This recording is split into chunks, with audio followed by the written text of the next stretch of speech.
everything great about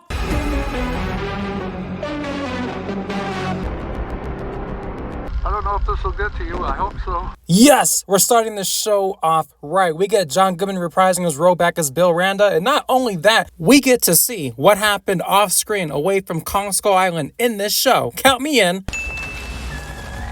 Bringing back the mother longlings from Kong Skull Island was such a smart thing to do because we, the audience, have a better understanding of how dangerous these creatures really are.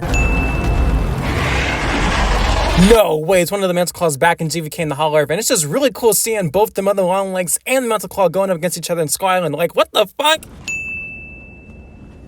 You might not like Kate Randa's character in this show, but as an actress, Anna Sawai is a hell of a snack in this show. You couldn't have gotten us a vehicle that was at least somewhat vehicular? These are literally the best characters in the 1950s timeline. You got Keiko, a young Bill Randa, and Lee Shaw. And you gotta give credit to both Kurt and Wyatt Russell here because they both played the same character, Lee Shaw, in two different timelines, and they just nailed the role. They understood the assignment here. Yeah, boy! Listen, I know that this scene is Recton as fuck from Godzilla 2014, but you can't deny the fact that it's just nice revisiting the Golden Gate Bridge once again, and on top of that, we get to see more trauma and how it affected all these people along the way. Most of what you see on this screen is already foreshadowed in the 1950s timeline. You'll notice Operation Hourglass, the Ion Dragon right there. There's also the Monster Island event with Godzilla 1956. We get a full picture of the Skullcrawler from Kong Skull Island here. There's also a picture of Godzilla from 1954. There's also the USS Lawton that Bill Randa survived in from the Ion Dragon. And the nuke that tries to kill Godzilla. Pretty sweet, isn't it? Is that Bigfoot? That sure is. Bigfoot is officially canon to the Monsterverse. Welcome to the Monsterverse, Bigfoot! This is the first time ever that the Endoswarmers make an appearance in the Monsterverse, and these are the biggest hell-knows of parasites so far. First of all, Keiko's screams gave me chills, and secondly, that is a hell of a way to start season 1. That's how you get locked in. Manila, hey, I understand that reference. I get that this is the capital of the Philippines, but when I hear Manila, I'm thinking of this Manila. I know what you guys were doing. American? Give credit to Tim. He starts off as a semi-villain, but over time, he actually becomes one of the coolest Monarch members that they ever had so far in this show. Make your call. Hello? That has to be the funniest moment in this show so far. What? Now, come on, gang. You might not like May as a character, but as an actress, Kiersey Clemens is a fucking snack too. We call them MUTOs for massive unidentified terrestrial organisms. I came up with that. It's just really cool finding out that it was Bill Randa that came up with the words and the meaning of them, and it stuck around until Godzilla King of the Monsters when they were transferred over as Titans now. The Lawton. Ah, yes, finally. This is the scene that Bill Randa brought up in Kong Skull Island when he said that he was the only survivor on the USS Lawton. Many of us assumed that it was Godzilla all along, but no, it's the Ion Dragon. That is an insane twist. This is the damage that the Ion Dragon can do to a human, and they've been left preserved and dead ever since Pearl Harbor in 1943. You should be fucking terrified.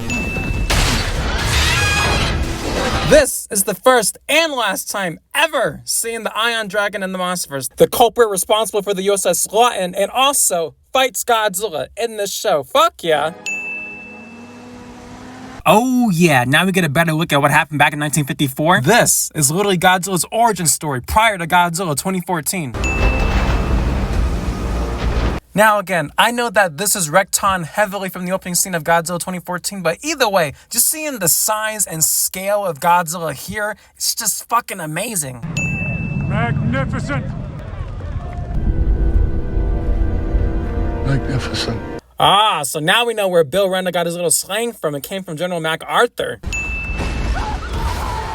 This is the first time ever that the Frostvark appeared in the Monsterverse. This is basically like a giant mole that hates heat but enjoys freezing things and killing people with it. Oh snap, there's more than one portal to the Hollow Earth. This is Godzilla 2014. 1 year later, look at the aftermath. Like, how is this not nostalgic? Aha! Basically a reference to Godzilla -1. How sweet. My sister Sandra, she worked in Japan. Janjiro. Whoa, I would have never suspected that Michelle Duval is the sister of Sandra Brody from Godzilla 2014. What a crazy world we live in. He said, "Welcome to Monster Island." That's so nice to know that the Monsterverse had its own version of Monster Island somewhere in here.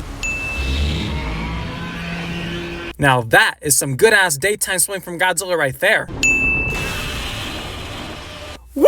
Fuck yeah, Godzilla just looks great in the daytime, bruh. This time, if you wander into the red zone, you'll find yourself in jail. Don't talk to me like that. I don't work for you. But why do they sound so sexy arguing with each other? Good night, Mr. Simmons. That's crazy that Apex Cybernetics has seriously been around ever since Godzilla first emerged in 2014. And the fact that Brenda also knows who Walter Simmons is, it makes so much sense that eventually Walter's the one that tries to figure out how to stop Godzilla later on in GVK. Monarch is a global collaboration. It's nice to know that Monarch became official to the public in 2015 rather than 4 years later in King of the Monsters. This is what the Endoswarmers look like grown up as the Endopede, and this thing looks terrifying as fuck up close. Monarch's been going to the Hollow Earth since 1962. Can you believe that? Hey, these suits look familiar. Oh yeah, that's right. They're inspired from Invasion of the Astro Monster. How sick! This has to be the saddest scene in the Monsterverse, given that both Bill Randa and Lee Shaw had a close relationship. This is the last time that they ever see each other because sadly, Bill Randa dies later on in Kong Skull Island, while Lee Shaw time jumps 20 years later after the events of 1962. And it's very heartbreaking when he finds out that Bill Randa is dead. We're in their world, the Titans. This is just another part of their realm. And that is super helpful because this Hollow Earth takes place between the Hollow Earth and Earth, while the Hollow Earth that we saw in GVK and even in GXK is like way deeper inside the core of the Hollow Earth. So anything happening here is a whole different layer compared to what we saw in GVK and GXK.